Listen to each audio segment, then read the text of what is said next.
Ahora el capítulo 4 sobre el derecho de los jueces de Diego López. El derecho de los jueces, precedente vinculante y jurisprudencia indicativa. En este capítulo el autor nos hace una clara diferenciación entre la jurisprudencia indicativa y el precedente vinculante, asegurando que el precedente vinculante tiene un carácter directamente relacionado con la parte fáctica de la sentencia, es decir, lo que tiene que ver con sus actos, y por lo cual el precedente vinculante tiene que estar de acuerdo o sus hechos tienen que ser análogamente similares. Entre más similares sean los hechos de los que se hable en la sentencia que falle el juez, tiene mayor peso o mayor gravitación en los términos de Dworkin. Ahora, la jurisprudencia indicativa también nos sirve para cuando necesitamos dilucidar o limitar unos conceptos para nuestra sentencia. ¿Qué pasa? Que hay situaciones o hay casos que tienen una primera vez dentro del marco jurídico colombiano o dentro del sistema de justicia. Entonces, en esos casos, cuando hay algo con primicia, algo nuevo, pues vamos a utilizar conceptos de sentencias distintas de las que no necesariamente todos los hechos sean similares, sino que utilice los conceptos que a nosotros nos van a funcionar para limitar el proceso. Básicamente es un ejercicio tesáurico de hallar los conceptos para tener un marco desde donde empezar. Pero de allí en adelante, los casos que sean similares o que tengan que ver ya tendrán un peso más hacia el precedente, más hacia el precedente vinculante, es decir, de carácter obligatorio.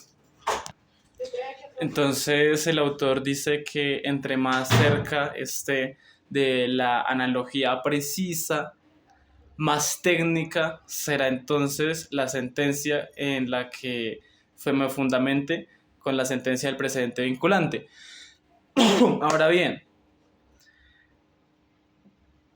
tienen que coincidir no solamente los hechos, sino también la ratio decidendi. Es decir, el argumento que utiliza la Corte debe ser similar al argumento que está explorando nuestro juez que está emitiendo la sentencia en este momento. ¿Y qué pasa entonces? Ahora sí viene lo que les decía en el video anterior, y es cómo asegurar que todos sigan una línea más o menos similar si hay tantos jueces en Colombia. Y cortes altas solo hay tres: la Constitucional, la Corte Suprema de Justicia y el Consejo de Estado.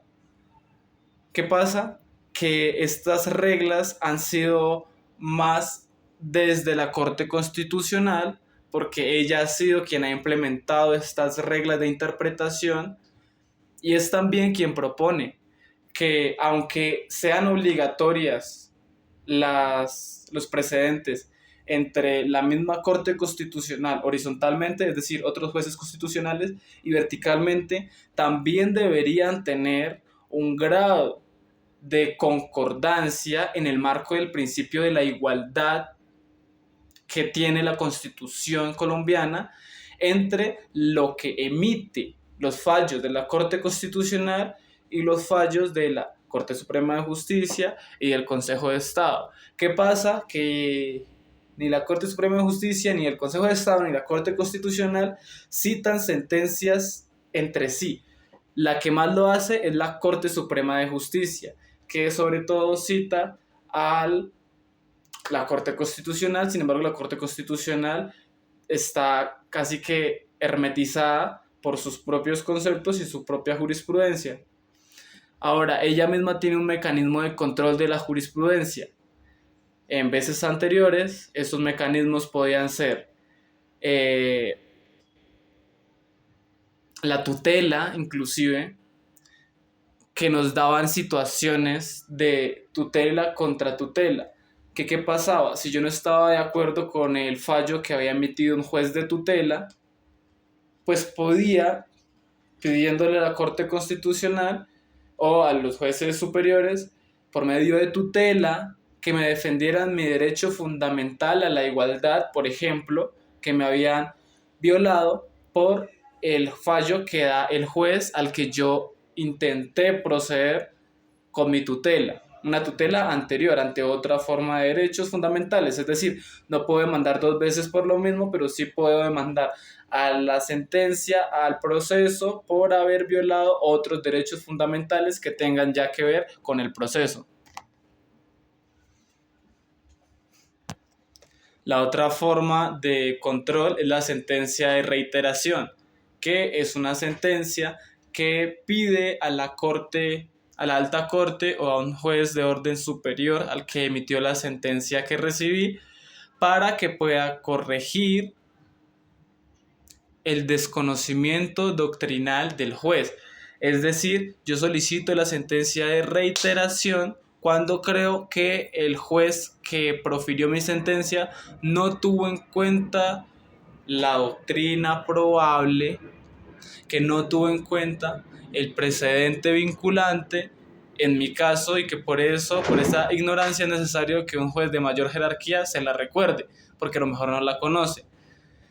Ahora bien, como es una vaina terrible que se ponga una tutela contra una acción de tutela, porque entonces nos podríamos quedar indefinidamente hablando sobre tutela contra tutela, la Corte Constitucional misma, por medio de su sentencia SU 1219 del 2001, previendo este posible fallo, ha dicho que no se podrá interponer una acción de tutela contra una acción de tutela, y que el único método para solucionar y para tener una disciplina jurisprudencial ya no iban a ser estos dos que acabo de explicar, sino que va a ser la revisión, el mecanismo de revisión en el que todos los jueces constitucionales van a poder hacer una veeduría sobre esas tutelas y sobre esos fallos que los solicitantes pues dicen que les han violado sus derechos constitucionales o fundamentales.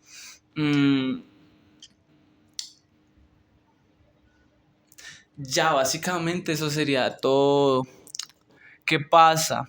Una última cosa. Nosotros, como tenemos una herencia europea continental, es decir, la Europa española, la Europa francesa, ellos tienen o alemana, tienen una cultura muy hacia el concepto o hacia lo abstracto, mientras que los anglosajones han utilizado el sistema del common law, que se trata de hacer una interpretación del derecho real en el momento exacto, porque toda la doctrina que se emite o las formas en las que se aplica este common law es de forma presente.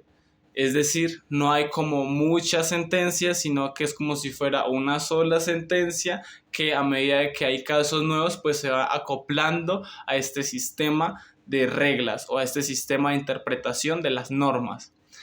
Nosotros tenemos la herencia continental, por eso vamos tanto hacia el concepto y por eso hay tanta jurisprudencia y se ha creado un desorden tremendísimo, que el autor Diego López lo que propone es que una de las posibles soluciones es sincronizar o armonizar a las tres altas cortes en su jurisprudencia. Claro, el reto es grande.